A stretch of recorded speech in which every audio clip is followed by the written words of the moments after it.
This video will contain one story.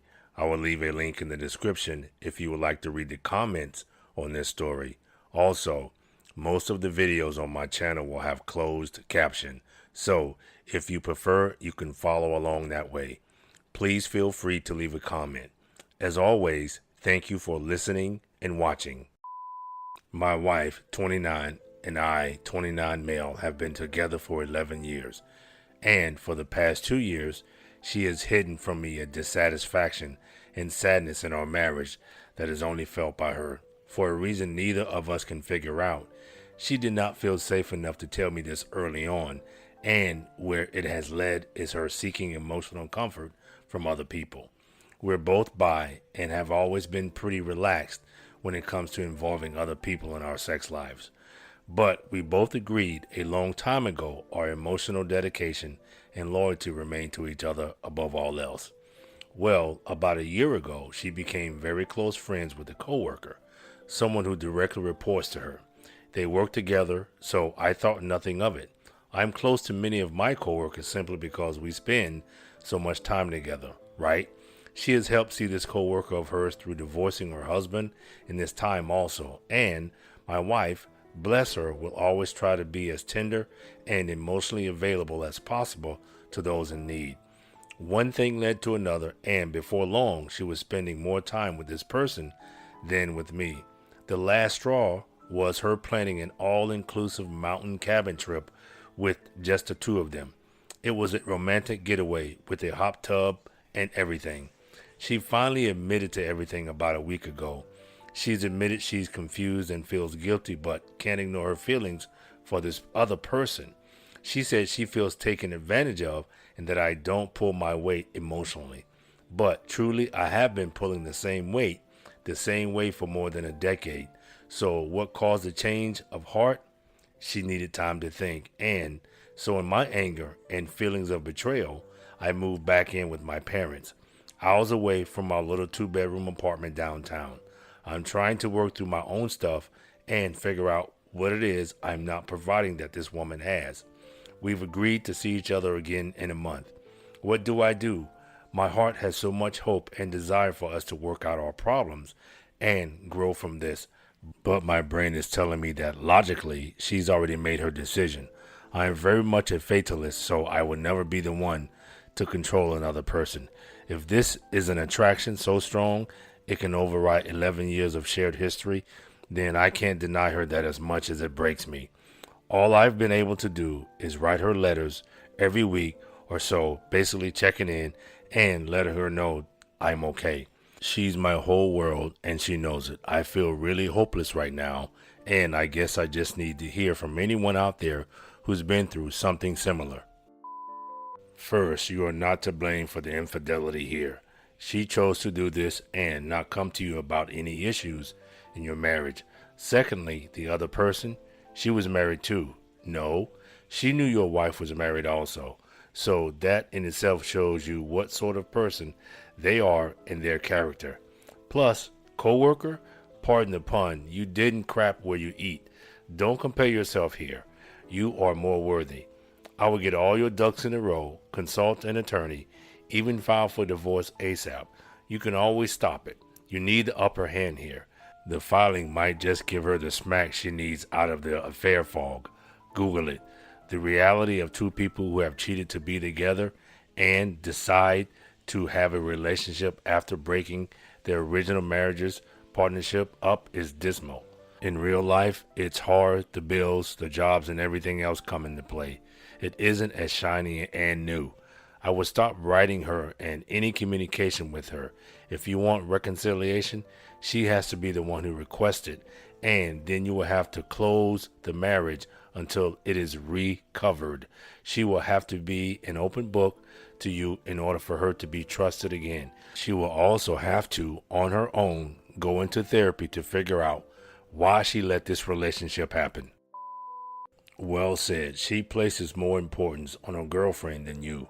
Your feelings are not important in her mind, so stop writing the letters and contacting her. You're only annoying her, but she will try to string you along while she plots how to get you out of her life while getting the most of your assets. So expect her to continue to try to play you. Her girlfriend has likely moved in with her while you are gone from your apartment, and they are increasing their bonding and love. So MWGM1 is right that you should start getting your ducks in a row. You can bet that she and her girlfriend are planning to get you out of their lives and get as much as they can in divorce. So strike first. Don't tell her, but start moving half of the assets from any joint accounts to another bank with an account in only your name. Have your paycheck deposited in this new account. You should get a lawyer ASAP and start the divorce. If you own the apartment, you should ask the lawyer if moving out of the apartment gives her claim to 100% ownership of the apartment if it is owned jointly. If you do move back into the apartment after a month, you need to be careful not to let yourself continue to be played. You should have already checked out of the marriage, so it should be easy to pretend that you are still being played though. If the apartment is rented, you may not want to move back in. There is no reason to tip your hand that you have checked out of the marriage too. Continue to act as if you want to stay together, and there is a possibility that she may really want to repair the marriage. So there is no need to close the door to repairing the marriage even after divorce papers are served. You can start stringing her along even after the papers are served by telling her that you have accepted that she wants to be with her girlfriend and that you wanted to jumpstart the process since it takes so much time for a divorce to be finalized. As a cheater, she will probably lie that she and the girlfriend broke up and that she only wants you. But don't believe her. She is in love and limerence with her girlfriend and only wants you around as a backup plan. Despite your seemingly very permissive nature, your wife flat out cheated on you.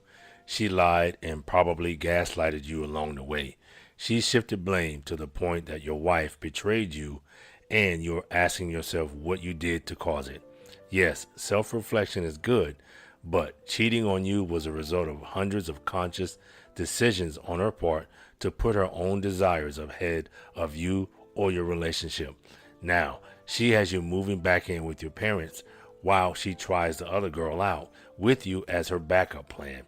Don't be her plan B. You already are, and from now on, that's all she'll ever see you as. Even if she comes back, it will only be until she finds someone new to cheat with or leave you for. Talk to a lawyer, find out what your options are, get tested. You don't really know where she's been. Maybe seek some therapy for yourself and plan to move on. She has shown she isn't a reliable partner, that she doesn't respect you or your relationship, and that you can't trust her. This is so important to realize. She didn't just one day decide this is a day to cheat. She made hundreds of disloyal decisions prior to that, which culminated in her decision to cheat. Conscious decisions. So, is the apartment under both your names? You still paying rent in an old place? You have basically given her no consequence for her cheating on you. You are basically accepting what she is doing and acting like a doormat. Options. Number 1, report to HR. Number 2, move out, stop paying rent, break lease. 3, tell her family what is going on. She is in the fog. Cheaters hide their relationship. Expose, expose, expose. You can also talk to your wife and ask to open the marriage. If you're bi, you can go and date guys. If you want a poly marriage, talk to her. Research open poly marriage. If you can't accept any of those options, I would divorce. Please look up the 180 and also read No More Mr. Nice Guy. It's always the damn coworker. You did nothing wrong. She is chicken bleep for not being emotionally honest, pulls away, and eventually loses feelings and find comfort in someone else. Doesn't matter who it is, it's not you. That's all that matters. She finds and realizes she can get emotional support elsewhere now. Still too chicken bleep to tell you it's over. She's not going to have a romantic weekend with someone else and realize she loves you. It doesn't work like that. You are right to be a fatalist. She's a terrible person for causing you this trauma and creating an event that will cause you to suffer for months to years and struggle to find love again, all because she could verbalize her issues. I'm very sorry for the long and difficult journey you've got to go through. Please seek your own therapy to handle the emotional trauma. It's incredibly damaging and will be a long and hard journey for you. Normally, the advice is not to contact the AP, but in this case, it might be worthwhile. As a recently divorced woman, she may be vulnerable. Your wife has made certain that she is the primary source of comfort through her difficult time. Your wife may not have shown her true motivations. She may not realize what your wife has in store for her when she gets to the cabin. For your wife, this may be an emotional affair, but for the other woman, she may not understand what is happening. Your wife is married, has a career, kids, so looks anything other than a potential partner chasing her. Maybe your wife has mentioned and the other woman may be okay with being part of it. She may not be okay with being part of an infidelity, especially after just going through a divorce. Hey, I know you want to give your wife the benefit of the doubt. It's really hard to find out the person you love is not the person you thought they were. What you need to remember is that whatever reasons or excuses she gives you, you didn't do enough, things weren't good, so on. It seems like you have been blindsided by this information. That's because these likely weren't real issues in your marriage, but comes from her need to not be the bad guy. Telling herself that you're at fault is a way of justifying her behavior. Don't fall for it. That is her illusion, and you don't need to make it yours. Even if things weren't 100% for whatever reason, her first action should have been to talk about it with her husband, not take some coworker on a romantic getaway. If your goal is to save your marriage, assuming that's possible, she needs to understand that this is 100% on her, not you, to fix. I know you said you didn't want to go for revenge, but I think you need to seriously consider contacting wife's HR about this. You say your wife is sweet and good, but from an outsider point of view, it looks like a higher up taking advantage of an emotionally vulnerable underling. That part of it has nothing to do with you or revenge. It's just inappropriate. Stop writing, stop texting, and stop calling. When they move on to someone else, all those things you are doing become annoying. You say your wife is so sweet.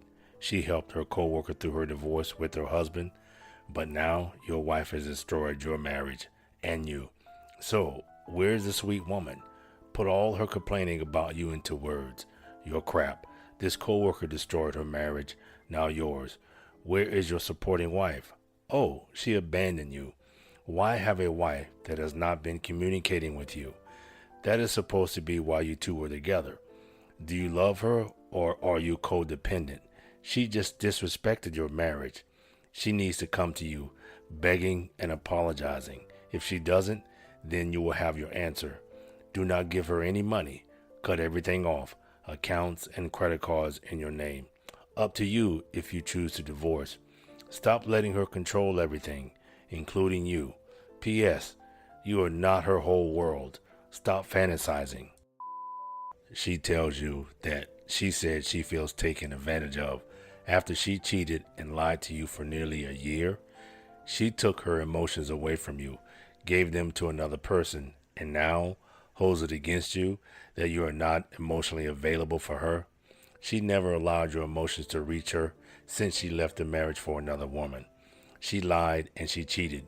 She broke your trust and destroyed your relationship. Harsh truth is, it will never be like it was before. Even if she does every trick in the book to win your trust back, there will always be this nagging thought in the back of your mind. You now know what she is capable of. Use the time apart from each other and meet with a lawyer to find out what a divorce will look like for you.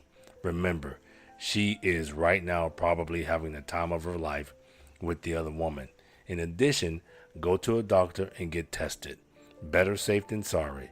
You are worth so much more than to be treated this way. Hey man, this is not okay what you're putting up with. Her leaving for a month isn't going to give her any clarity, and it will torture you. An affair with another woman is an affair all the same. Maybe the other woman can listen better or relate more closely emotionally, but you have been showing up for 11 years in this relationship. You deserve to be treated fairly, and this isn't it. Maybe you can figure out why she feels taken advantage of or how you can pull more weight emotionally. But those still aren't good reasons to cheat. Make a plan for yourself and take action.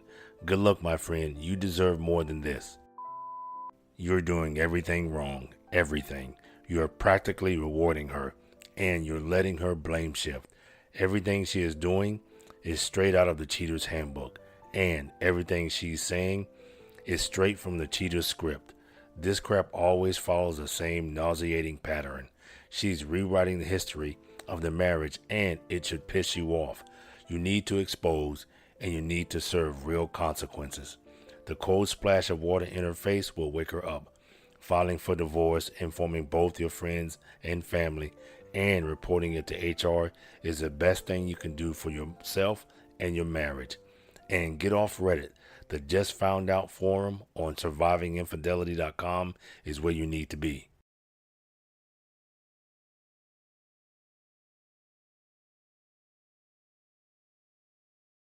All right, everyone's presentations are done. Nick, the manager, said as he tried to move the discussion forward. Excuse me, I haven't. I recently found out something. Nick interrupted me and began to speak. There's apparently someone in this department who didn't graduate high school and is just a part-timer. Meetings should be for employees only. Absolutely right. His lackey, Mike, of course, agreed with Nick. I'm leaving. After leaving the meeting room, I started to shut down my computer. I noticed that an email had arrived, not in my personal inbox, but in the company's shared email. Thinking, there's no point in speaking up, no one will listen, I went home quietly. The next day, I heard a commotion from Nick's desk. He was staring at his computer screen, his face pale. Nick! Is something wrong? Mike looked at the screen with him. And he turned even paler than Nick. Why is he so angry? Knowing the reason for Mike's distress, I thought to myself, serves them right. My name is Adam.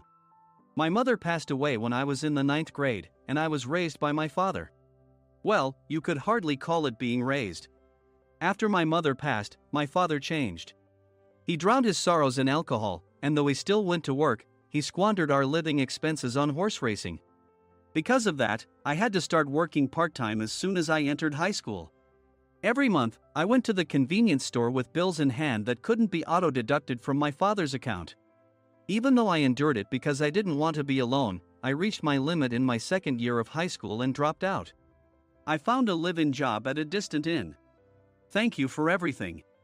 The day I left home, my father, still staring at the TV, spoke. Take care.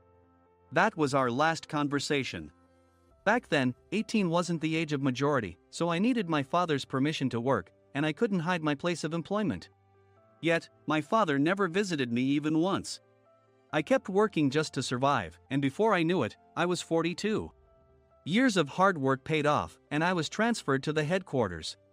I was thrilled to be recognized by the company, as I thought I'd be working in the field until retirement due to my lack of formal education. Listen up. Our work can change the future of our employees. Don't drag us down. On my first day after the transfer, Nick, dressed in an expensive suit, spoke sternly. There was a reason for this. Our inn was located in a prominent tourist destination, known so well that everyone in the state could sing its commercial jingle. At its peak, we had 5 locations within the state. But that was long ago. Due to financial difficulties and aging facilities, only the place where I had worked for many years and the original establishment remained. I was prepared to lose my job anytime, but now there was a glimmer of hope. With the rise of social media, the tourist area where the inn was located started gaining attention again. Depending on how hard the sales department, where I was transferred, worked, we could either thrive or be forced to give up this prime location to the new hotel chains continuously popping up. For Nick, who had switched careers from another industry to strengthen our sales, this was a battle he couldn't afford to lose. I understood why he had to be strict. I will do my best. Nick sneered at my enthusiastic declaration. Did you not hear what I said? I'm sorry. I thought I was listening carefully. Out of habit from years of customer service, I apologized reflexively, though I had no idea what had offended him. Someone was watching me with a smirk. In this department, there are those who are expected to excel and those who have been shoved here because they have nowhere else to go. You are the latter. It was Mike, the section chief. He's 7 years younger, at 35. But he was called to headquarters much earlier than I was and had been moving around within the headquarters ever since. I'm not jealous, but I can't accept that he's my boss. Graduating from a prestigious university, he has an unusually high pride and caused many problems as a newbie, making things very difficult for me when I was the front desk leader. When I found out Mike was transferred to the sales department a month before me, I was disheartened. Mike is right. With just a middle school diploma, there's not much you can do. Don't even think about achieving results. As if I didn't exist, Nick remarked, I'm thirsty. Mike eagerly ran to the coffee maker. It seems Mike is Nick's lackey. I regretted being happy about my transfer to headquarters, wishing I had stayed on site forever. Send a direct mail to every company on this list by the end of the day. Nick only assigned me tasks that even a new graduate could handle. What? There are over 1,000 companies. You want me to send to all of them by today? Yes, if you and your fellow misfits split the work, even those with nowhere else to go should finish by today. I glanced at the employees typing away expressionlessly. They were worn out from customer service, only thinking about leaving on time, or were women reassigned after having children, with zero motivation for work. Even Sam, a new graduate from the same university as Mike, who was supposed to be among the expected achievers, had no enthusiasm for the job, having joined the company wanting to do customer service. I don't care what they say, I plan to quit any time, he said. Only Nick and Mike were highly motivated, making all the decisions between the two of them. I originally only wanted to work at the inn to survive and had no particular attachment to this job. I swallowed my words, thinking I had no right to reprimand them. About a month after the transfer, Nick told us with a frustrated look. To commemorate the 50th anniversary, we've decided to create a plan exclusive for one group per day. Originally, Mike and I were supposed to come up with it, but our president, Mr. Thompson, insists on hearing everyone's opinions. So, you all get a chance. As Nick explained, Mike began handing out prints. Make sure not to embarrass Nick. If your ideas are half-baked, you'll have to redo them. It seemed that they had printed his handwritten notes by Mr. Thompson, which included several questions and a section for free responses. It made sense why Nick had to seek our input, given that all responses had to be submitted to Mr. Thompson. We were given a week to think about it, and a meeting was scheduled to compile our ideas. My plan is to let guests enjoy both the old and modern America. Nick began the presentations. Guests would watch a master confectioner at a nearby traditional sweet shop make sweets in front of them. The welcome drink would be premium tea in a bottle. Nick's plan was certainly attractive. After his presentation, Nick called on us to present in the order we were seated. Just as I stood up for my turn. All right, everyone's presentations are done. Excuse me, I haven't. I recently found out something. Nick interrupted me. There's someone in this department who didn't graduate high school and is just a part-timer. He was likely talking about me. I joined the company as a part-timer and was made a full-time employee when I turned 20. That was 20 years ago, so Nick and Mike probably had no chance to know until recently. Meetings should be for employees only. Absolutely right. After that, Nick kept creating opportunities to solicit everyone's opinions, purposefully excluding me from speaking. The meeting unexpectedly heated up and went past the scheduled end time. A few people asked to leave, and the discussion continued with the remaining few. Still here? Normally, you'd leave in that situation. Though I had no attachment to the job initially, hearing kind words from customers made me want to make them happier. For someone like me, with nowhere to go, the inn was my home and customer service was my life. I felt pathetic about my current self. I'm leaving. I left the conference room and started shutting down my computer. I noticed an email had arrived, not in my personal inbox, but in the company's shared email. Thinking no one would listen to what I had to say anyway, I quietly went home.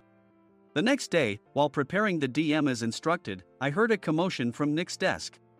In his haste to stand up, he hit his knee on the desk. He stared at his computer screen, his face pale. "Nick? What's wrong?" Mike, thinking he should be the first to rush over, approached Nick while still wearing his coat. He peered at the screen with Nick. And he turned even paler than Nick. Why is he so angry? Who is responsible for this company? Nick, more irritated than ever, asked, and Mike answered without checking.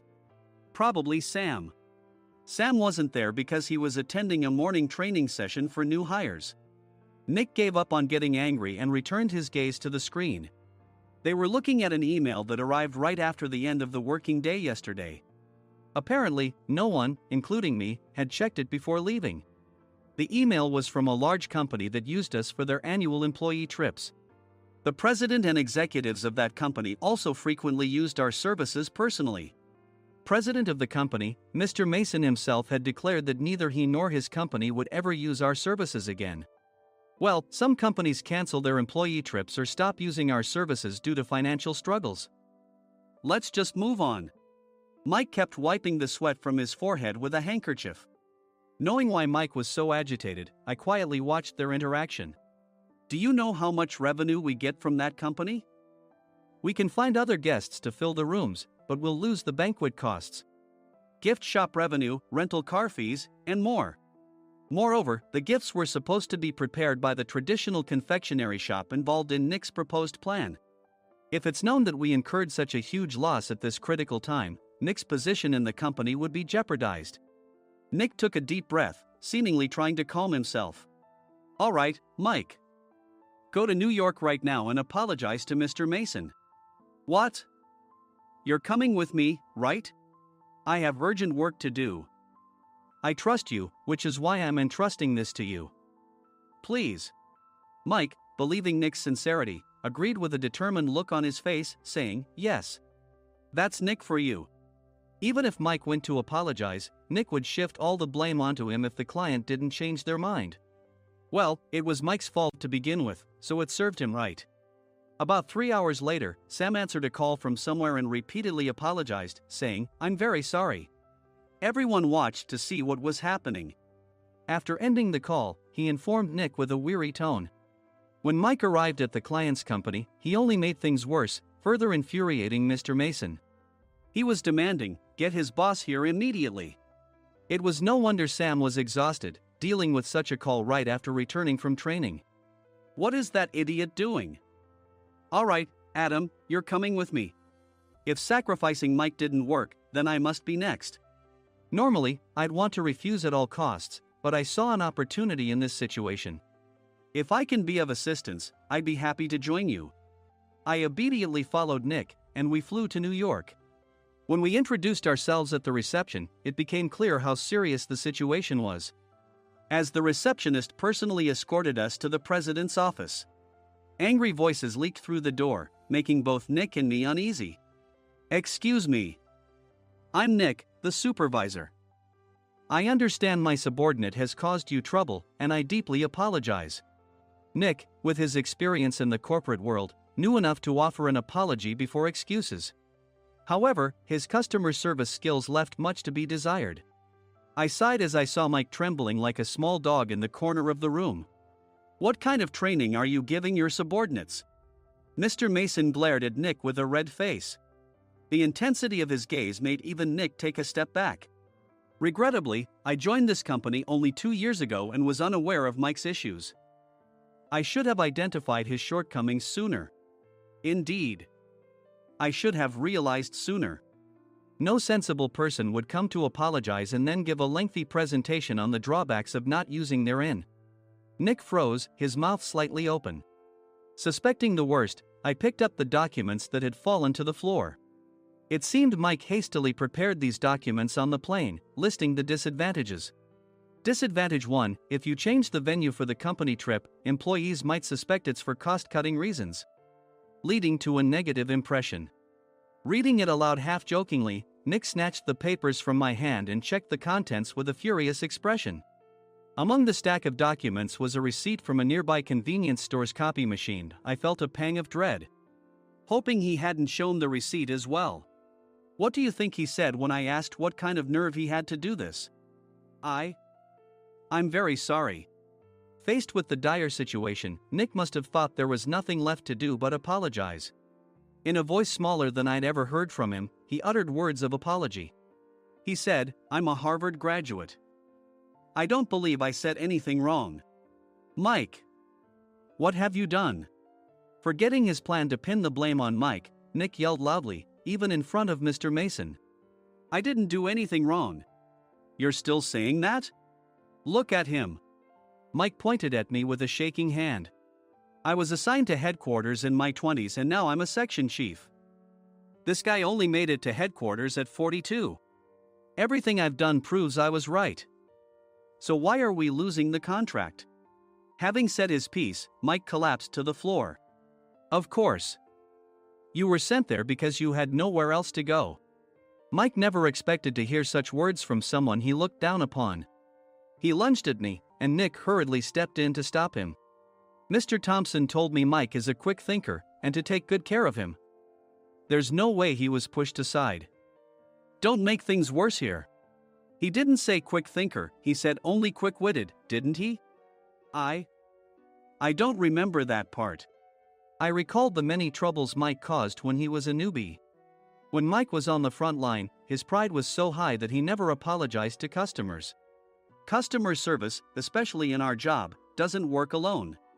It brings both good and bad situations.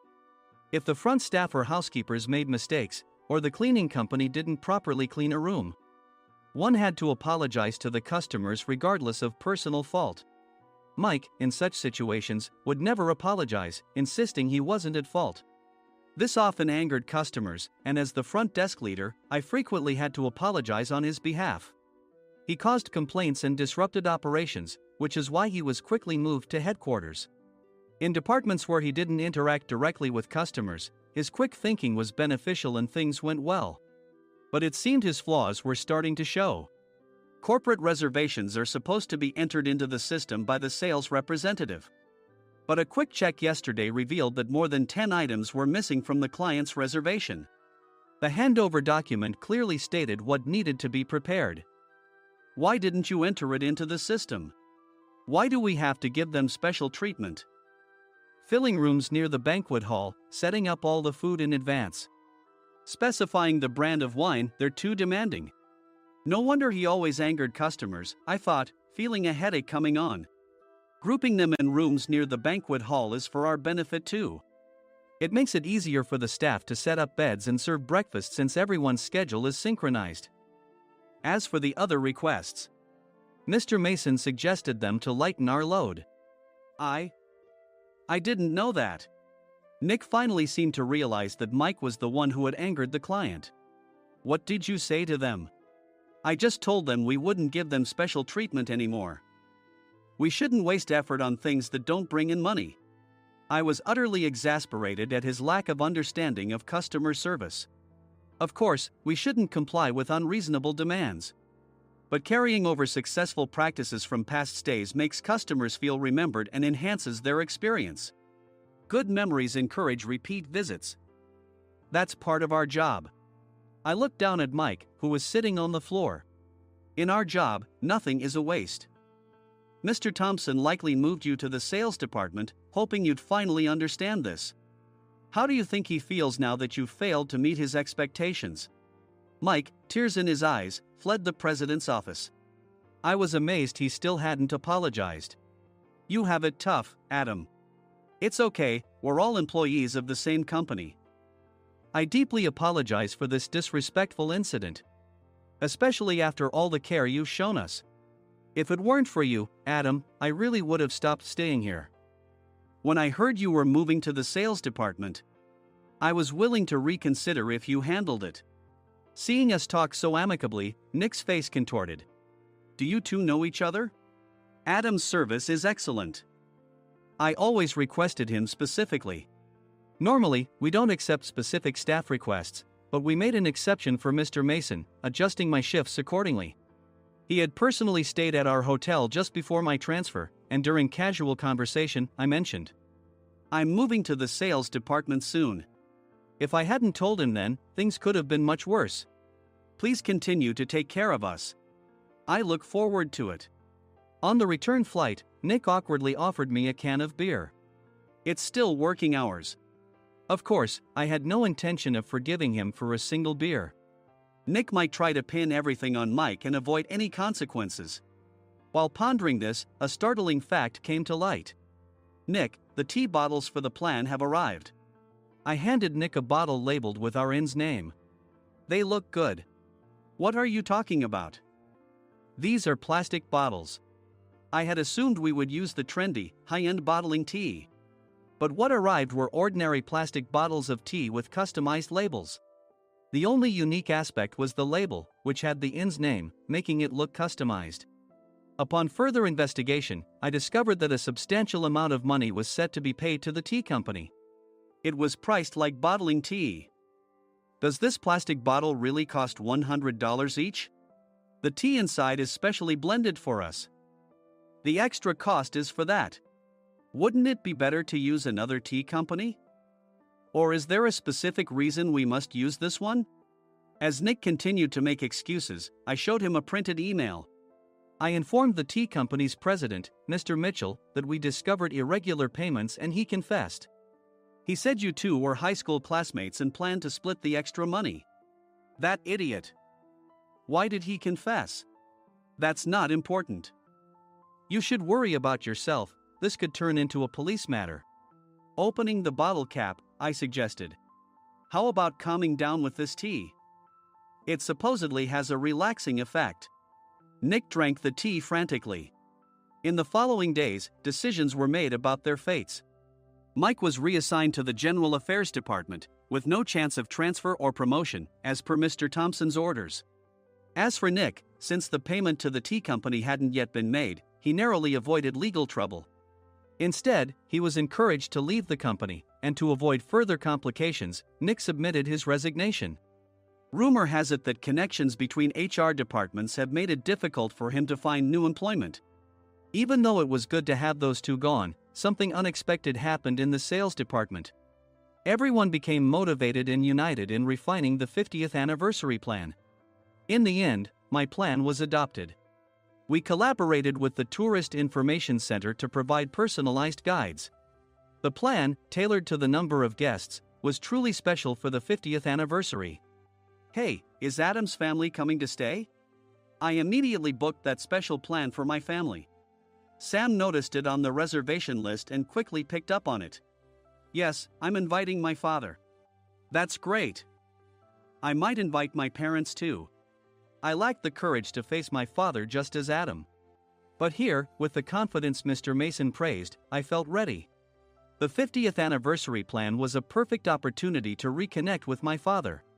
I hoped to bring back the days when we could laugh together as we once did.